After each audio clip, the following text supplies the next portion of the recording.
So you've decentered men and you were consuming all this content on ranting about men, which is valid. Talking about the patriarchy and why the system works the way it is, how unequal things are. But at some point, you realized that you were still putting too much of your attention and energy still into men. Because no matter if it's love or hatred, energy is energy. It fits whatever you choose to place it. And probably one part that nobody told you about the centering man is you still crave connection. Your body still wants oxytocin. It still needs to bond. We are mammals. We are social animals. And we need other humans, or at least some sort of safety from other beings. And it becomes very contradictory in your head because you no longer believe in the fantasy of romance. You're no longer waiting to be chosen. You don't believe that marriage will save your life anymore. You are not waiting for a man to rescue you. But sometimes you still find yourself maybe going back to dating apps because the loneliness hits hard at night, especially if you're a woman who's independent. Maybe you live alone in another city or you live abroad completely alone. And sometimes you miss having a connection. And then you wonder, maybe I should try go dating again. Maybe it's not that bad because I see all of my friends in a relationship and it can look good sometimes. At least I'm being held by someone.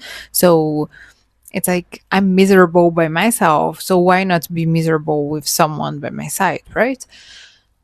But the truth is, you were just lacking oxytocin. You just need some bonding relationship with someone. It doesn't have to be romantic. And what I found living abroad by myself is that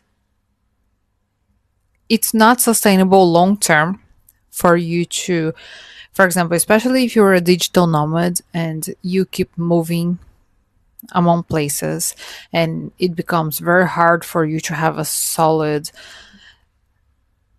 group of friends and people you can rely on, and you are far away from your family, then it's not sustainable long term to stay in that situation.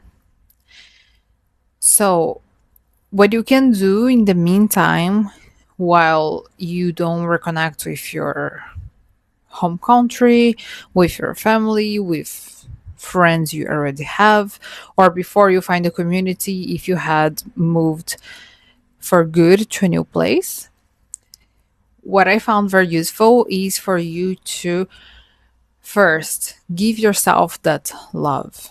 Your brain doesn't differentiate what is you touching yourself, like your own skin, and what is someone else doing it.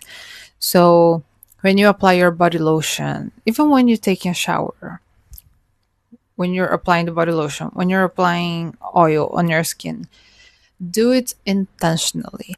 Do it slowly and really being present in that moment. No phone, maybe a background music if you want, but really be present with yourself. Touch yourself slowly with care, with love.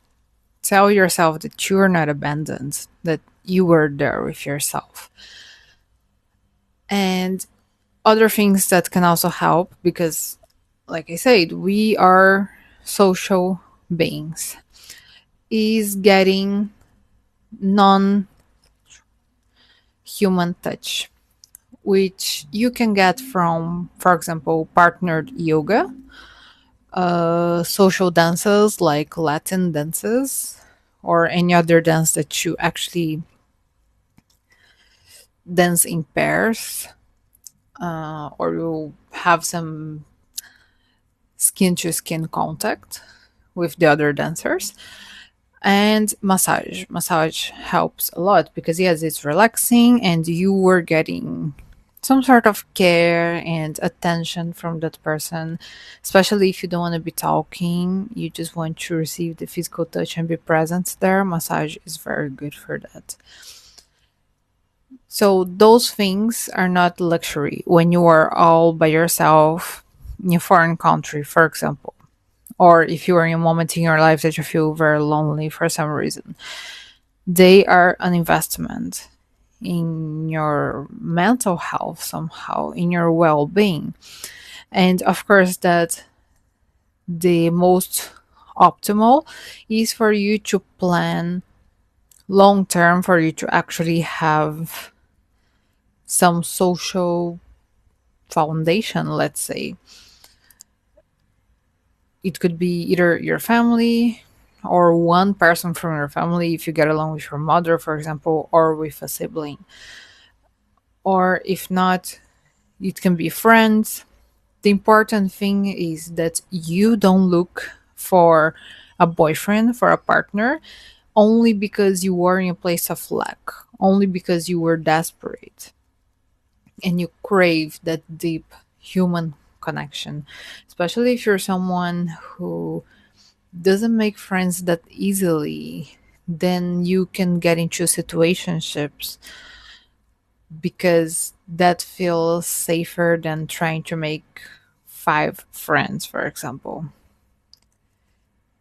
But if you know that this is not the right moment for you to be in a relationship, you are still drained by your previous relationship, you are still recovering from a breakup, or you're just taking time to work on yourself, then I would suggest that short term get some physical touch from the options I mentioned earlier, even from yourself. And long term, do plan for having some real human connection from family or new friends or old friends that you can reconnect to.